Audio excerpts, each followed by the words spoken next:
بسم الله الرحمن الرحيم. السلام عليكم ورحمة الله وبركاته.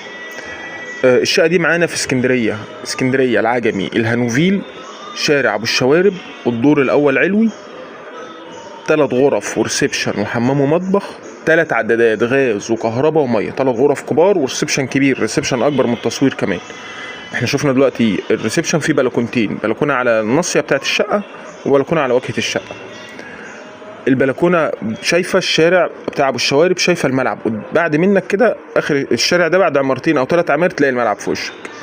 شقه يا جماعه جميله جدا، متنظمه مش مجروحه. ده بقيه الشقه عندنا، دي اول اوضه. طبعا كل اوضه فيهم تشيل اوضه نوم يا جماعه، عشان بس ايه تبقوا واخدين بال حضراتكم معايا. كل اوضه نوم تشيل، كل اوضه تشيل اوضه نوم. وعندنا دي اوضه الاطفال.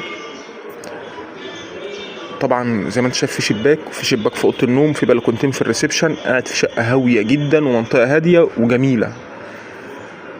ودي اوضه النوم الثالثه. عندنا مدخل العماره فخم، عندنا تشطيب الواجهه بتاعت العماره فخمه بسم الله ما شاء الله. تمام. ده دولاب محطوط لان في عمود هنا كان في الاوضه كان موسع بيه، ففي دولاب حطه هو ورا العمود. عندنا ده الحمام، تشطيبك سوبر لوكس. شقه محترمه ان شاء الله. هتلاقي السعر مكتوب. هستناك تكلمني وهستناك تحط لي لايك. متنساش تعمل مشاركه وتصلي على سيدنا محمد. عندنا مطبخ يشيل معانا كافة الأجهزة الكهربائية، مطبخ كبير جدا. احنا قلنا العجمي اسكندرية العجمي الهانوفيل، شارع ابو الشوارب، عند ملعب الكورة، 3 غرف 3 عدادات. صلى على سيدنا محمد. السلام عليكم.